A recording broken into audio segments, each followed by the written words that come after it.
Hey guys, what's up and welcome back to Game Set Live. Today we are taking a look at another Saber Hilt replica.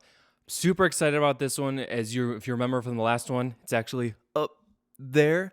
Obi-Wan Kenobi's hilt, fantastically built hilt. That one actually was strictly a prop replica.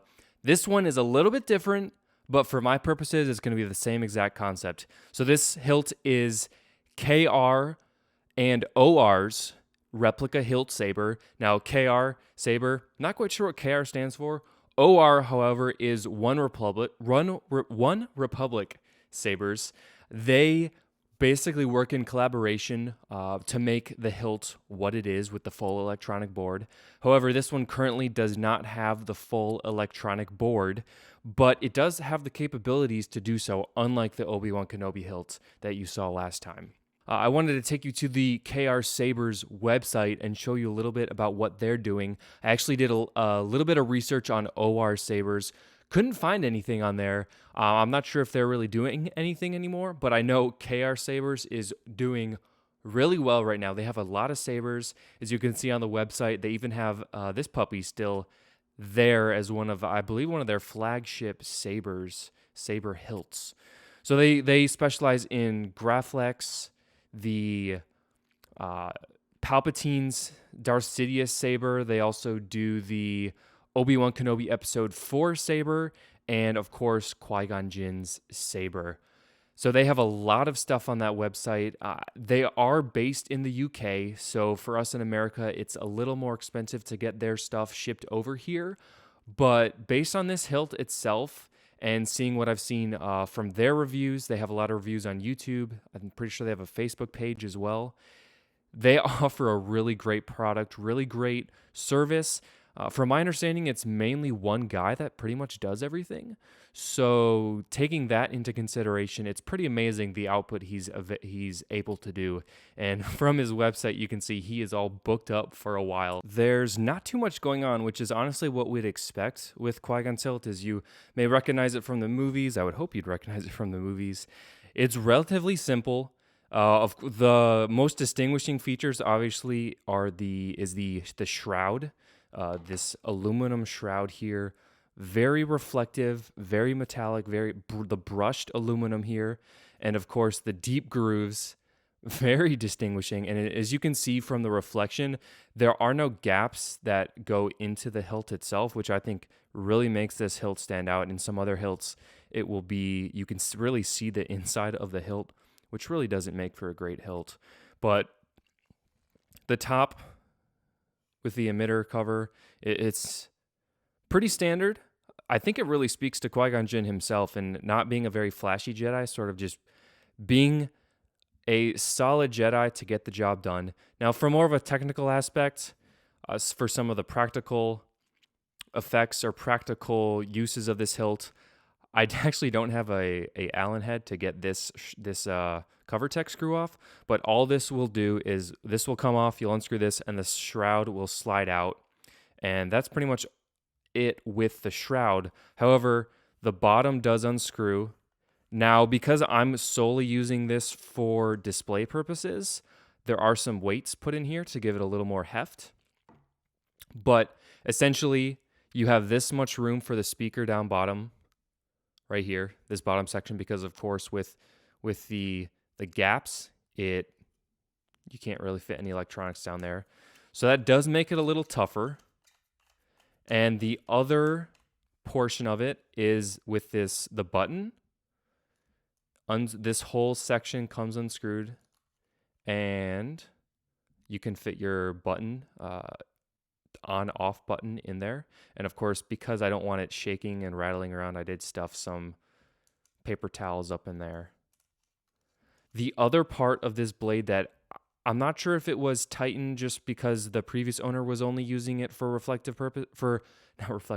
for display purposes. This part up here, I am fairly certain this whole emitter comes off. I've tried to loosen it, don't really want to put too much stress under it, but the rest of the electronics do fit in this top section from the button, on-off button on up. So you do have enough in there to fit on the electronics, if you use a smooth swing or whatever you're going to use for the internals of this hilt. Now, compared to the movie prop for this hilt, I did find some interesting discrepancies when you compare it to, for instance, master replicas. So as you see master replicas on the screen right now, the main difference is the shroud. The shroud actually looks a little more matte silver instead of what I have here with this reflective silver. I found that a little interesting, and personally I didn't really like that, because if you look in the movies, which I'll show some pictures from the movie now, you can really see it's very reflective, and maybe even a little more reflective than what I'm seeing here. So you can really see my hands in the reflection. But when, especially the shot with Qui-Gon holding the lightsaber up to his head, you can honestly see his fingers in the reflection. And I think, oddly enough, this replica itself is a better movie replica than the officially licensed master replica's Qui-Gon Hilt.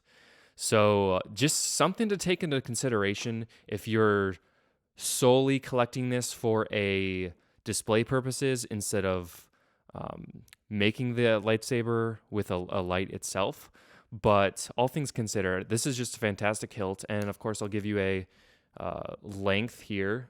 We've got about just over 11 inches of a hilt, which is honestly a little over average. Most hilts seem to be between 10 and 11 inches. Maybe some will be longer. But one complaint I do have with this hilt actually is the retention screw up top. Now, maybe this is just for this hilt, but normally the retention screw is on the back. So when you're displaying it, you don't see it. Normally it's on this side. I'm wondering if that's just an issue with how this emitter was screwed on. But of course, if we take the retention screw out, you can take the blade plug out, and then this is where you put in the actual blade itself. Now, the blade, the person on eBay I bought this from, they had a blade. I'd imagine a green blade. I'd imagine wherever, if you decide to buy this hilt yourself, you'll probably get a clear blade that will have an LED through it. But I for my purposes, I'm just going for a display. So I think having a green colored blade, maybe just to put it in and have it display with that, does the trick just fine. Now, this is one of my favorite hilts next to Obi-Wan Kenobi's. So once I got Obi-Wan Kenobi's, it lit a fire under me to collect lightsaber props, and this one was next on the list. And you may have seen in the beginning of the video, I did have a Darth Maul. That video will be coming soon solely because I do have the other both sides, but I'm having my brother actually machine me a special piece that's not Lucasfilm or not like the normal Force FX. So it'll actually, I think it'll be a little better. All things considered, I think this is one of my favorite Star Wars hilts. We'll move that out of the way. One of my favorite Star Wars hilts. And I think I would be remiss if I didn't go grab Obi-Wan Kenobi's hilt and have a little master and apprentice show off here. I don't care who you are, this might be just one of the most beautiful things I've ever seen. Seeing these two hilts next to each other, master and apprentice, it's just you can't think of anything else like it. Now, of course, Obi-Wan's does look a lot bit bigger solely because it's closer to the camera, but they are virtually the same size, actually. Well, here, how about this? They are virtually the same size. I think Qui-Gon is a pinch longer. But I do really like how they do have a lot of the same build techniques. Of course, we can go from, if we want to go in the universe itself, a lot of the same build techniques with the grooves here. Both have grooves. They both have this ribbed top. Of course, the bottom gets kind of different, but the shroud is fairly similar, going around the whole back. But just a beautiful set. I hope you guys really enjoyed this look at the Qui-Gon Jinn, and of course throwing in the Obi-Wan Kenobi hilt here. if you would comment below your favorite Jedi hilt, and who knows, maybe I'll get it in the future and we'll do a future review on that. But I hope you guys really enjoyed this video. Thanks for checking us out. Make sure you watch some of our other Star Wars videos. We have lots of Star Wars videos here, lots more to come. Thanks for watching, guys. Give us a like and subscribe, and always remember to keep it live.